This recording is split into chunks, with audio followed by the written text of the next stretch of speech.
আউযুবিল্লাহি মিনাশ শাইতানির রাজিম। বিসমিল্লাহির রহমানির রহিম। সুপ্রিয় শিক্ষার্থীবৃন্দ, আশা করি সকলে ভালো আছো, সুস্থ আছো, সুন্দর রয়েছো। বরাবরের মতো তোমাদের মাঝে আবারও একটি নতুন টপিক নিয়ে চলে আসলাম। আজকের আলোচনার বিষয় হচ্ছে সার্বজনীন স্থানাঙ্ক বা সার্বিক স্থানাঙ্ক।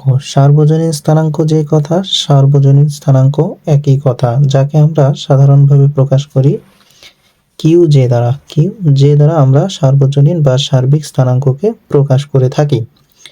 আমরা পূর্বের ক্লাসে প্রথম যেটা আমরা বেসিক ধারণা দিয়েছিলাম সেখানে আমরা একটু বলার চেষ্টা করেছি। আজকে আমরা বিস্তারিত আলোচনা করব। সার্বজনীন বা সার্বিক স্থানাঙ্ক কি? যে স্থানাঙ্ক দ্বারা সম্পূর্ণ নিরপেক্ষ থেকে পরিবর্তিত হয়ে প্রকাশিত হয় তাকে সার্বজনীন স্থানাঙ্ক বলে। এটি এমন একটি স্বতন্ত্র অবস্থা বা ব্যবস্থা যে এদের দৈর্ঘ্যের মাত্রা থাকার প্রয়োজন নেই, অথচ সিস্টেমের সম্পূর্ণ অবস্থান প্রকাশ করে। অর্থাৎ সার্বজনীন স্থানাঙ্কটা এমন একটি স্থানাঙ্ক ব্যবস্থা, যেটা আমরা বলেছিলাম যে অনেকগুলো কোণা সিস্টেমের সমন্বয়ে কিন্তু একটা সিস্টেম তৈরি হয় বা ব্যবস্থা তৈরি হয়। সেই ব্যবস্থার প্রত্যেকটা কোণার ক্ষেত্রে আলাদা আলাদা স্থানাঙ্ক ব্যবস্থার পরিবর্তে আমরা যদি একটা স্থানাঙ্ক ব্যবস্থা চিন্তা করি, সেটাকে আমরা সার্বজনীন স্থানাঙ্ক বলতেছি। এখানে সুন্দরভাবে সংজ্ঞাটা হচ্ছে এরকম যে স্থানাঙ্ক দ্বারা সম্পূর্ণ নিরপেক্ষ থেকে পরিবর্তিত হয়ে প্রকাশিত হয় তাকে সার্বজনীন স্থানাঙ্ক বলে। এটি এমন একটি স্বতন্ত্র অবস্থা যে এদের দৈর্ঘ্যের মাত্রা থাকার প্রয়োজন নেই, অথচ সিস্টেমের সম্পূর্ণরূপে কি করবে? অবস্থান প্রকাশ করে। এবং বলা হচ্ছে যে কোনো স্থানাঙ্কই সার্বজনীন স্থানাঙ্কে রূপান্তর হতে পারে। ঠিক আছে, রূপান্তর হতে পারে। যেমন আমরা বলতেছি যে আর একটি যে কোনো একটি স্থানাঙ্ক ব্যবস্থা হলে এর রূপান্তরিত সার্বজনীন স্থানাঙ্ক হবে বা সার্বজনীন স্থানাঙ্কর সমীকরণটা হবে আর ভেক্টর আই ইকুয়াল হচ্ছে আর আই ভেক্টর ইকুয়াল ইন্টু হচ্ছে এক্ষেত্রে আমাদের Q1 Q2 dot dot Q3 এবং হচ্ছে টি। এই সমীকরণটাকে আমরা বলতেছি যে রূপান্তরিত সমীকরণ। কার রূপান্তরিত সমীকরণ? যে কোনো স্থানাঙ্ক ব্যবস্থার রূপান্তরিত সার্বজনীন স্থানাঙ্কে রূপান্তর করা হচ্ছে এ ধরনের রূপান্তরিত সার্বজনীন স্থানাঙ্ক ব্যবস্থার এই সমীকরণটার আরেকটি নাম রয়েছে, সেটা হচ্ছে অপেক্ষক সমীকরণ। এই অপেক্ষক সমীকরণ নিয়েও আমরা এর আগে আলোচনা করেছি। তার পরবর্তীতে আমরা যখন অপকৃত সরণ সম্পর্কে জানবো বা সার্বজনীন সরণ সম্পর্কে জানবো, তখন এই বিষয়টা নিয়ে আরো একটু আলোচনা করব। তো আশা করা যায় যে সার্বজনীন বা সার্বিক স্থানাঙ্ক কাকে বলা হলো এই বিষয়টি বোঝা গিয়েছে, এবং সার্বজনীন স্থানাঙ্ক যে কোনো স্থানাঙ্কটাকে আমরা সার্বজনীন স্থানাঙ্কে রূপান্তর করতে পারি, এটাও তোমরা বুঝতে পেরেছো। এরপর যে বিষয়টি নিয়ে আলোচনা করব সেটা হচ্ছে সার্বজনীন সরণ। সার্বজনীন সরণ কাকে বলা হচ্ছে? অপকৃত সরণের সমীকরণ। এই যে ডেল্টা আর আই, একে বলা হয় অপকৃত সরণ। ডেল্টা, এই চিহ্নের নাম হচ্ছে ডেল্টা, এর নাম হচ্ছে ডেল, এবং যেটা আমরা স্বাভাবিকভাবে ডি লিখি সেটা কিন্তু ডি বলা হয়। আমরা এর আগেও একবার বলেছিলাম যে এটাকে বলা হয় ডেল্টা, এটাকে বলা হয় ডেল এবং এটাকে বলা হয় ডি। এদের প্রত্যেকটার কাজই কিন্তু একই। এটার নাম হচ্ছে কি? ডেল্টা, এর নাম হচ্ছে ডেল, এর নাম হচ্ছে ডি। তো অপকৃত সরণের ক্ষেত্রে বলা হচ্ছে delta R I vector equal summation N, আর নিচে হচ্ছে জে ইজিক্যাল টু 1 একটাতম যেতম কোণার ক্ষেত্রে। এক্ষেত্রে বলা হচ্ছে del R I vector divided Q del Q J, delta Q J থেকে ডেল্টা কিউজে সার্বজনীন স্থানাঙ্কের সাপেক্ষে সিস্টেম বিন্যাস এলাকার সার্বজনীন কি বলেছে যে সরণের নির্দেশ করে। এই সরণকে সার্বজনীন সরণ বলে। সার্বজনীন সরণটা কি?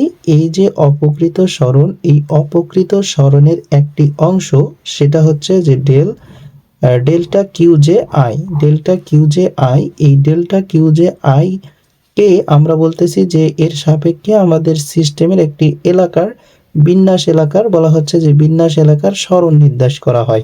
এইটুকু দ্বারা যদি একটা সিস্টেমের মধ্যে অবস্থিত যেটুক অঞ্চল জুড়ে এই ডেল্টা কিউ জে, ঠিক আছে, ডেল্টা কিউ জে দ্বারা যতটুকু এলাকা বা বিন্যাস এলাকার সরণ নির্দেশ করবে সেই সরণকে আমরা বলে থাকি সার্বজনীন সরণ। এবার এই বিষয়গুলো যদি আমরা বুঝতে চাই তাহলে এগুলোকে কিন্তু প্রত্যেকটা ডেল্টা বা ডেল এগুলো দ্বারা কিন্তু প্রত্যেকটার ক্ষেত্রে আমাদের আংশিক অন্তরীকরণ বোঝানো হচ্ছে। আংশিক অন্তরণটা কি, এই বিষয়টা বোঝার ক্ষেত্রে আমাদের অপকৃত যে বিষয়টা আমরা তোমাদের বেসিক ক্লাসে বুঝিয়েছিলাম সেই বিষয়টা একটু স্মরণ করতে হবে। আমি তোমাদের আবারও মনে করে দিতে চাই যে এই অপকৃত সরণ বা সেক্ষেত্রে কোনো কিছুর সাপেক্ষে অন্তরীকরণ, আংশিক অন্তরীকরণ বলতে বোঝানো হয় যে কার সাপেক্ষে আমরা এই রাশিটিকে বা এই সমীকরণটাকে অন্তরীকরণ করতেছি সেটা আমাদের অজানা। অজানা একটি রাশির সাপেক্ষে যখন আমরা কাউকে অন্তরীকরণ করে থাকি তখন তাকে বলা হয় আংশিক অন্তরীকরণ। ঠিক আছে, তো এই আংশিক অন্তরীকরণের ক্ষেত্রে আমাদের যেটা বুঝতে হবে চেইন রুল বুঝতে হবে, চেইন যে রুলস রয়েছে আমাদের ক্যালকুলাসের। তো আমরা যেটা অপকৃত সরণ সম্পর্কে এখানে একটা কথা বলা হলো যে অপকৃত সরণের সমীকরণ, এটা কিন্তু অপকৃত সরণের সমীকরণ। তাহলে অপকৃত সরণটা কি এই বিষয়টা একটু আলোচনা করা যাক। আমরা অপকৃত সরণ সম্পর্কে দেখেছিলাম যে অপকৃত সরণ কাকে বলা হচ্ছে। এই অপকৃত সরণটাকে ডেল আর দ্বারা প্রকাশ করা হচ্ছে এই সমীকরণ দ্বারা। এই অপকৃত সরণটাকে যদি আমরা বলেছিলাম যে আর আই ভেক্টর যে কোনো একটি স্থানাঙ্ক ব্যবস্থায় বলেছিলাম যে আর আই কে সার্বজনীন স্থানাঙ্ক কিউ জেতে রূপান্তরের সমীকরণ, অর্থাৎ এই যে সমীকরণটা আমরা এর আগে পূর্বে সার্বজনীন স্থানাঙ্ক ব্যবস্থার ক্ষেত্রে যেই সমীকরণটা দেখেছিলাম এই সমীকরণটা এখানে আমরা লিখেছি যে আর একটি যে কোনো একটি স্থানাঙ্ক ব্যবস্থা এবং আর কে সার্বজনীন স্থানাঙ্ক কিউ জেতে রূপান্তরিত করলে সার্বজনীন ক্ষেত্রে যে একটা রূপান্তরিত সমীকরণ পাওয়া যায় সেই সমীকরণটা হচ্ছে আমাদের এটা। এবং এই সমীকরণটা বোঝার ক্ষেত্রে আমাদের বলেছিলাম যে এই প্রত্যেকটার ক্ষেত্রে প্রত্যেকটা কোণার সাথে বা প্রত্যেকটা চলকের সাথে এক একটার সাথে আরেকটি সম্পর্কযুক্ত। হ্যাঁ, তো এই সম্পর্কযুক্ত এই সমীকরণটাকে বলা হয় অপেক্ষক সমীকরণ। অপেক্ষক সমীকরণ বলা হয় এই সমীকরণটাকে। এই অপেক্ষক সমীকরণ বোঝার ক্ষেত্রে আমাদের সাধারণত বুঝতে হয় কি সরল রেখার সমীকরণ। সরল রেখার সমীকরণটা আমরা কি বলেছিলাম, তোমরা যদি এই ক্লাসে না বুঝতে পারো তাহলে পূর্বে ক্লাসটা দেখে নিতে পারো, যে সেক্ষেত্রে বলা হচ্ছিল যে সরল রেখার সমীকরণ y mx প্লাস সি, এক্ষেত্রে x এর উপর কে নির্ভর করতেছে, y নির্ভর করতেছে। x এর মান জানা থাকলে আমরা y এর মান বের করতে পারি। সেক্ষেত্রে আমরা x এর উপর যেহেতু y নির্ভর করতেছে, অপেক্ষা করতেছে, এই কারণে এই সমীকরণটাকে আমরা সহজে মনে রাখতে পারি। এই সমীকরণের আরেকটি সমীকরণ রয়েছে যাকে বলা হয় অপেক্ষক সমীকরণ। আর এই অপেক্ষক সমীকরণটা হচ্ছে এরকম y অফ x, অর্থাৎ r অফ x বলতে এক্ষেত্রে চলকগুলো। তো যদি এই সমীকরণের সাথে এই সমীকরণ তুলনা করি, দেখো যে এখানে r ভেক্টর আর এখানে y ছিল, এবার এখানে r ভেক্টর এক্ষেত্রে y ছিল, আর এই চলকগুলোর পরিবর্তে এখানে শুধুমাত্র x চলক ছিল। তো এক্সটা হচ্ছে চলক আর ওয়াইটা হচ্ছে আমাদের অপেক্ষক। এবার যে সমীকরণটা আমাদের কাছে এসেছিল যে সরণের ক্ষেত্রে অপকৃত সমীকরণ বা অপকৃত সরণের যে বিষয়টা পেয়েছিলাম, অপকৃত সরণের ক্ষেত্রে এই বিষয়টা কিভাবে হয় সেই বিষয়টা যদি আমি তোমাদের বোঝাতে চাই তাহলে আমাদের জানতে হবে সেটা হচ্ছে গিয়ে চেইন রুলস জানতে হবে, যে এটা কেন হলো এই চেইন রুলসটা আমাদের বুঝতে হবে। চেইন রুলস এটা ক্যালকুলাসের আলোচনার বিষয়। ক্যালকুলাস 2 এ আমরা এই বিষয়টা পড়ে এসেছিলাম, বা অনেকে পড়েছো অনেকে নাও পড়তে পারো। তবে চেইন রুলসের যে বিষয়টা বা চেইন রুলসটা কি এই বিষয়টা যদি আমি বলতে চাই তাহলে হচ্ছে যে চেইন রুলস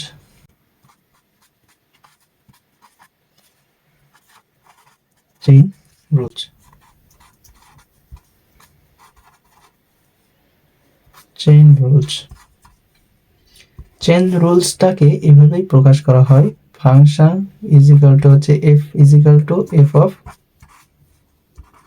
এক্স ওয়াই এবং জেড।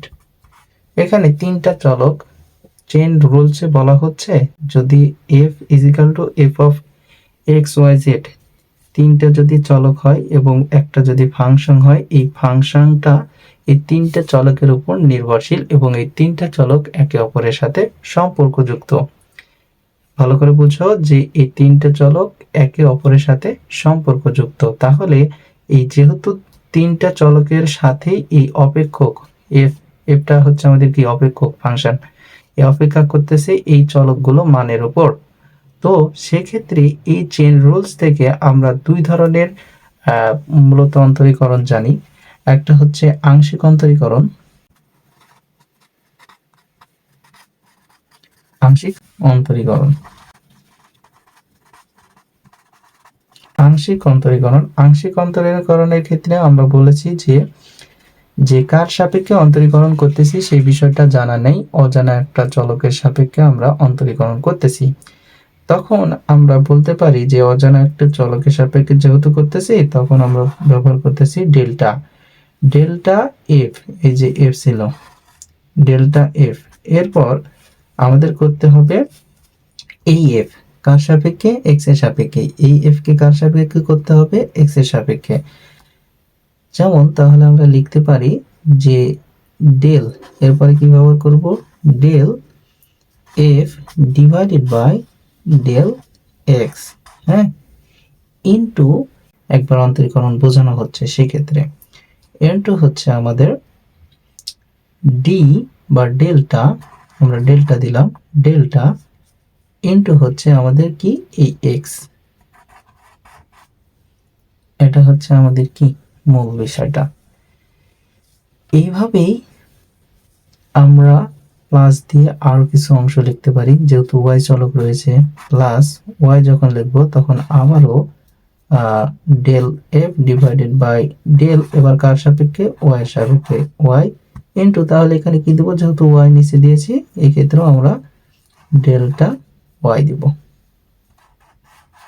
প্লাস একই রকম ভাবে del F divided by del Z into এখানে হবে আমাদের ডেল্টা জেড। এটা হচ্ছে আমাদের আংশিক অন্তরীকরণ। এরপর যদি আমরা পূর্ণাঙ্গ অন্তরীকরণ করি বা কোনো কারক সাপেক্ষে কোনো চলকের সাপেক্ষে আমরা কি করতে পারি, অন্তরীকরণ করি, তাহলে যেমন যদি টি এর সাপেক্ষে করি, টি এর সাপেক্ষে, টি এর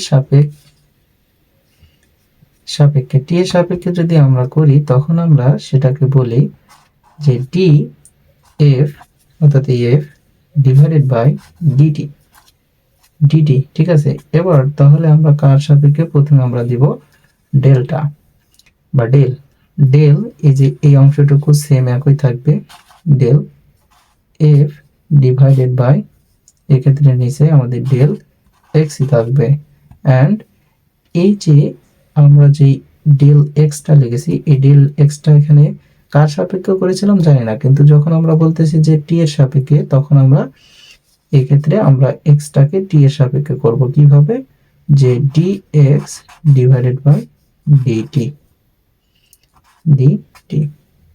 আশা করি বুঝতে পেরেছো। তাহলে পরেরটা কি হবে, del F divided by del Y into, তাহলে কি হবে সময় সাপেক্ষে, কাকে, ওয়াই কে, এই যে কার সাপেক্ষে করেছিলাম জানি না এই কারণে কি করেছিলাম, অর্থাৎ অজানা একটা রাশি সাপেক্ষে করেছিলাম, কিন্তু আমি বললাম কি সময় সাপেক্ষে, তাহলে এক্ষেত্রে D Y divided by DT. এইভাবে পরের রাশিটাও হবে। আশা করি চেইন রুলসটা তোমরা বুঝতে পেরেছো।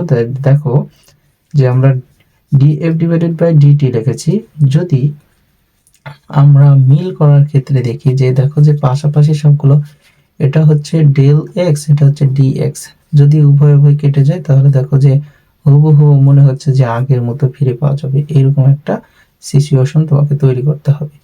তো আমরা যেহেতু এই সমীকরণটা বুঝতে চাচ্ছিলাম যে এক্ষেত্রে আমাদের delta R I vector equal to এটা কিভাবে আসে, যদি আমরা প্রথমটার ক্ষেত্রে দেখি যে দেখো এক্ষেত্রে চলক যদি আমাদের প্রথমে যে বিষয়টা আমরা দেখে এসেছিলাম যে এই যে এই সমীকরণের ক্ষেত্রে এই প্রত্যেকটা Q1 Q2 Q3 এর পরিবর্তে যদি একটা Qj সার্বজনীন স্থানাঙ্ক ব্যবস্থাটাকে বিবেচনা করি এবং এই ফাংশনটাকে যদি আমরা এইভাবে লিখি আর I ভেক্টর ইকুয়াল হচ্ছে আর I ইনটু হচ্ছে এই সবগুলো চলকের পরিবর্তে একটা চলক লিখলাম Qj।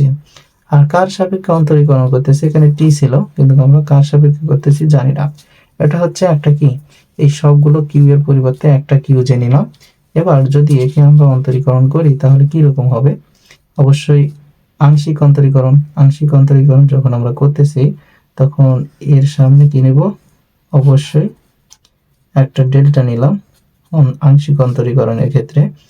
অ্যান্ড একে আমরা যখন অন্তরীকরণ করব কার সাপেক্ষে, অবশ্যই Qj এর সাপেক্ষে অন্তরীকরণ করতে হবে, তাহলে del R I divided by কি হবে এর সাপেক্ষে, তাহলে ডেল Qj। অ্যান্ড আমরা বলতেছি যে কার সাপেক্ষে করতেছি জানি না, সেক্ষেত্রে আমরা আংশিক অন্তরীকরণ অ্যান্ড Qj দিলাম। এই যে চেন রুলসের সাথে এই বিষয়টা মিলে কিনা তোমরা দেখো, যে চেন রুলসের সাথে মিলে কিনা।